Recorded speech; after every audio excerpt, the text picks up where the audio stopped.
ओम नमो भगवते वासुदेवाय। भागवत पुराण दशम स्कंद 75वां अध्याय। राजसूय यज्ञ की पूर्ति और दुर्योधन का अपमान। राजा परीक्षित ने पूछा, भगवन, अजात शत्रु धर्मराज युधिष्ठिर के राजसूय यज्ञ महोत्सव को देखकर जितने मनुष्य, नरपति, ऋषि, मुनि और देवता आदि आए थे, वे सब आनंदित हुए, परंतु दुर्योधन को बड़ा दुख, बड़ी पीड़ा हुई। यह बात मैंने आपके मुख से सुनी है। भगवन, आप कृपा करके इसका कारण बतलाइए। श्री सुखदेव जी महाराज ने कहा, परीक्षित, तुम्हारे दादा युधिष्ठिर बड़े महात्मा थे। उनके प्रेम बंधन से बंधकर सभी बंधु बांधवों ने राजसूय यज्ञ में विभिन्न सेवा कार्य स्वीकार किया था।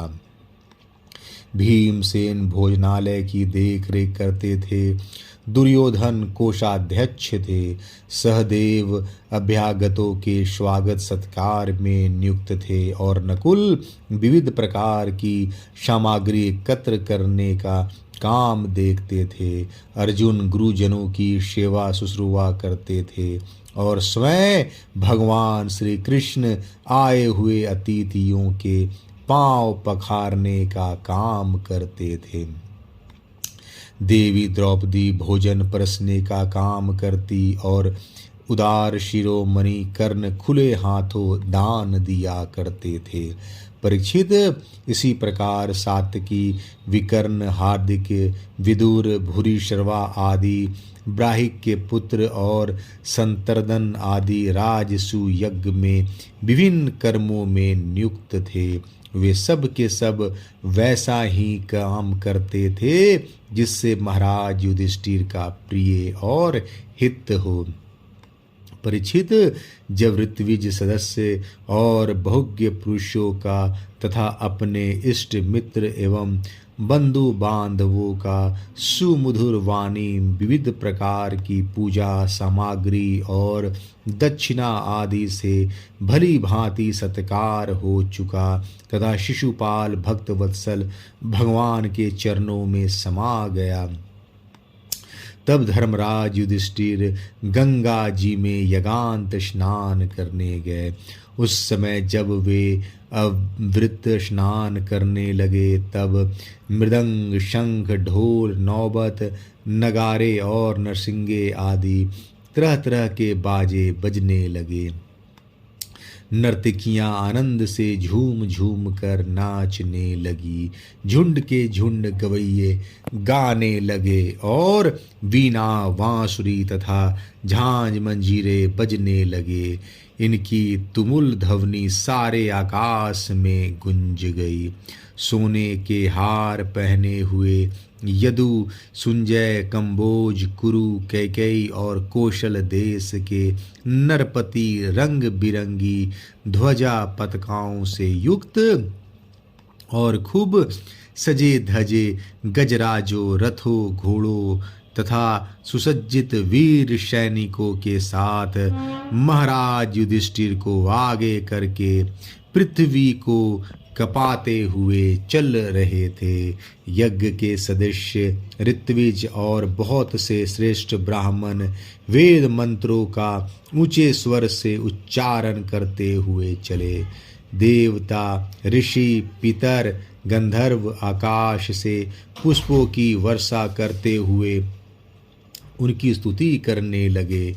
इंद्रप्रस्थ के नर नारी इत्र फुलेल पुष्पों का हार, रंग रंग बिरंगे वस्त्र और बहुमूल्य आभूषणों से सज धज कर एक दूसरे पर जल, तेल, दूध, मक्खन आदि रस डालकर भिगो देते, एक दूसरे के शरीर में लगा देते और इस प्रकार कीड़ा करते हुए चलने लगे।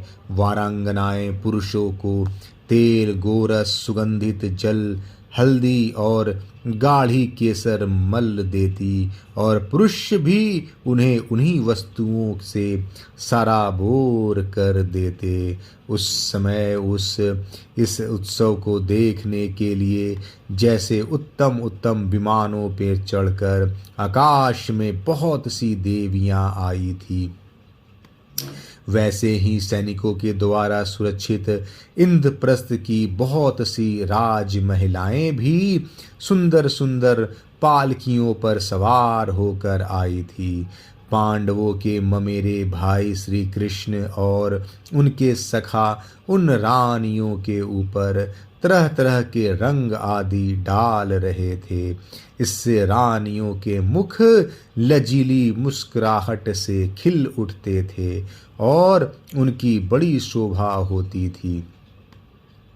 उन लोगों के रंग आदि डालने से रानियों के वस्त्र भीग गए थे। इससे उनके शरीर के अंग प्रत्यंग वक्षस्थल जंघा और कटी भाग कुछ कुछ दिख से रहे थे। वे भी पिचकारी और पात्रों में रंग भर भर कर अपने देवरों और उनके सखाओं पर उड़ेल रहे थे।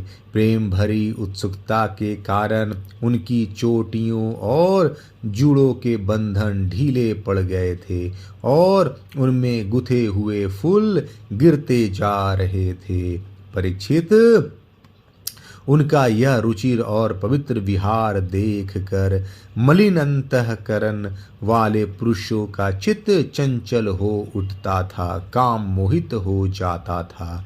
चक्रवर्ती राजा युधिष्ठिर द्रौपदी आदि रानियों के साथ सुंदर घोड़ों से युक्त एवं सोने के हारों से सुसज्जित रथ पर सवार होकर ऐसे शोभायमान हो रहे थे मानो स्वयं राजसु यज्ञ प्रयाज आदि क्रियाओं के साथ मूर्तिमान होकर प्रकट हो गया हो।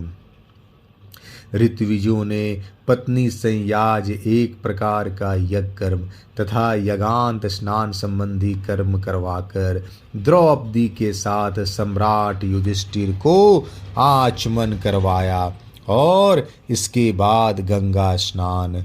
उस समय मनुष्यों की दुदुम्बियों के साथ ही देवताओं की दुदुम्बियां भी बजने लगी।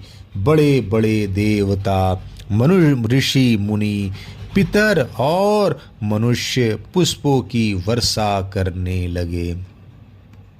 महाराज युधिष्ठिर के स्नान कर लेने के बाद सभी वर्णों एवं आश्रमों के लोगों ने गंगा जी में स्नान किया, क्योंकि इस स्नान से बड़ा महापापी भी अपना पाप राशि से तत्काल मुक्त हो जाता है।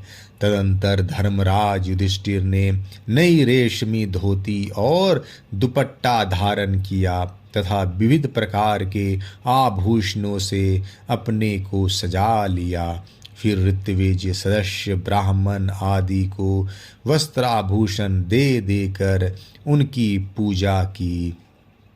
महाराज युधिष्ठिर भगवत परायण थे, उन्हें सब में भगवान के ही दर्शन होते, इसलिए वे भाई बंधु कुटुंबी नरपति इष्ट मित्र हितैषी और सभी लोगों की बार बार पूजा करते। उस समय सभी लोग जड़ाऊ कुंडल, पुष्पों के हार, पगड़ी, लंबी अंग रखी दुपट्टा तथा मणियों के बहुमूल्य हार पहनकर देवताओं के समान शोभायमान हो रहे थे। स्त्रियों के मुखों की भी दोनों कानों के कर्णफूल और घुंघराली अलकों से बड़ी शोभा हो रही थी तथा उनके कटी भाग में सोने की करधनियों तो बहुत ही भली मालूम हो रही थी।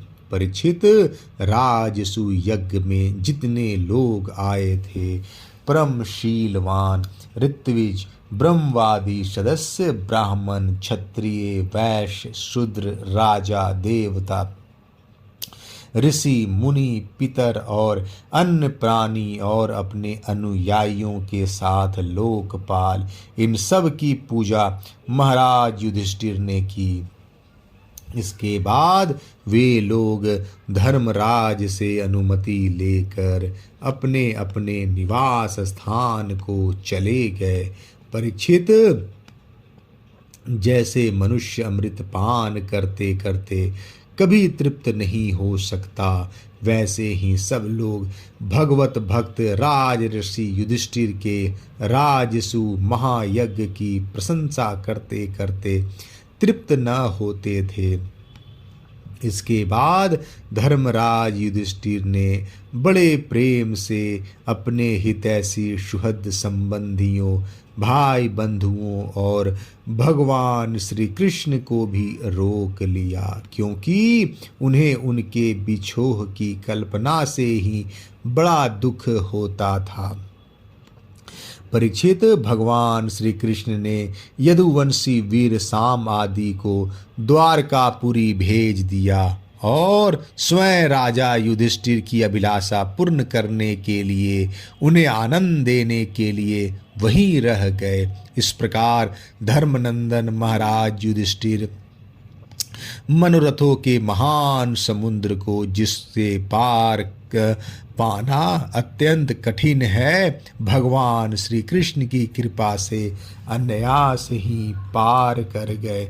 एक दिन की बात है, भगवान के परम प्रेमी महाराज युधिष्ठिर के अंतःपुर की सौंदर्य संपत्ति और राजसु यज्ञ द्वारा प्राप्त महत्व को देखकर दुर्योधन का मन डाह से जलने लगा।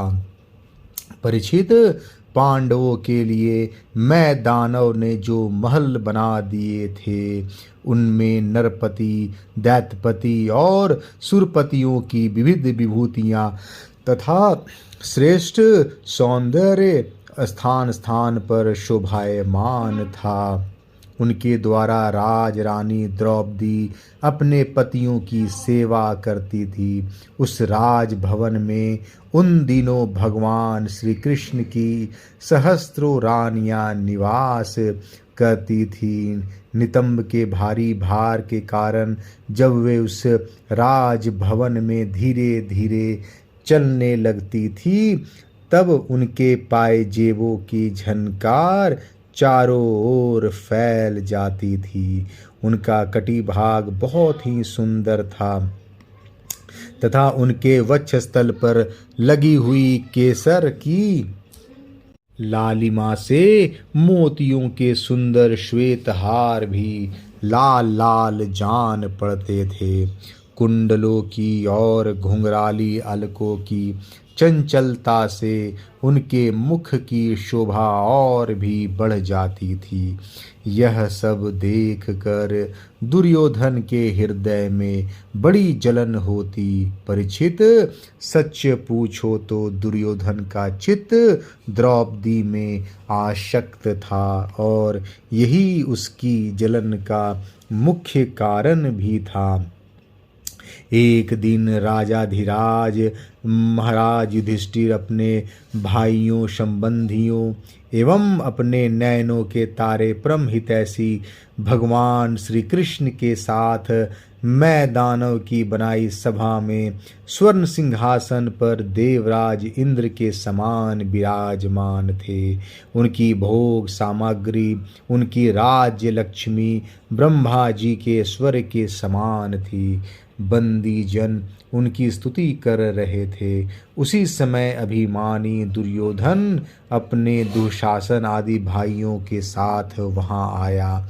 उसके सिर पर मुकुट, गले में माला, हाथ में तलवार थी। परीक्षित, वह क्रोधवश द्वारपालों और सेवकों को झिड़क रहा था। उस सभा में मैं दानव ने ऐसी माया फैला रखी थी कि दुर्योधन ने उससे मोहित हो स्थल को जल समझकर अपने वस्त्र समेट लिए और जल को स्थल समझकर वह उसमें गिर पड़ा। उसको गिरते देखकर भीमसेन, राज रानियां और दूसरे नरपति हंसने लगे।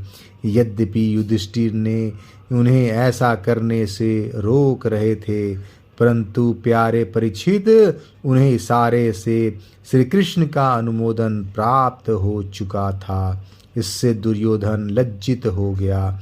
उसका रोम रोम क्रोध से जलने लगा। अब वह अपना मुंह लटकाकर चुपचाप सभा भवन से निकलकर हस्तिनापुर चला गया। इस घटना को देखकर सत्पुरुषों में हाहाकार मच गया और धर्मराज युधिष्ठिर का मन भी कुछ खिन्न सा हो गया। परीक्षित, यह सब होने पर भी भगवान श्री कृष्ण चुप थे। उनकी इच्छा थी कि किसी प्रकार पृथ्वी का भार उतर जाए, और सच पूछो तो उन्हीं की दृष्टि से दुर्योधन को वह भ्रम हुआ था। परीक्षित, तुमने मुझसे यह पूछा था कि उस महान रजसु यज्ञ में दुर्योधन को डाह क्यों हुआ, जलन क्यों हुई, सो वह सब मैंने तुम्हें बतला दिया। 75वां अध्याय समाप्त। जय श्री कृष्ण।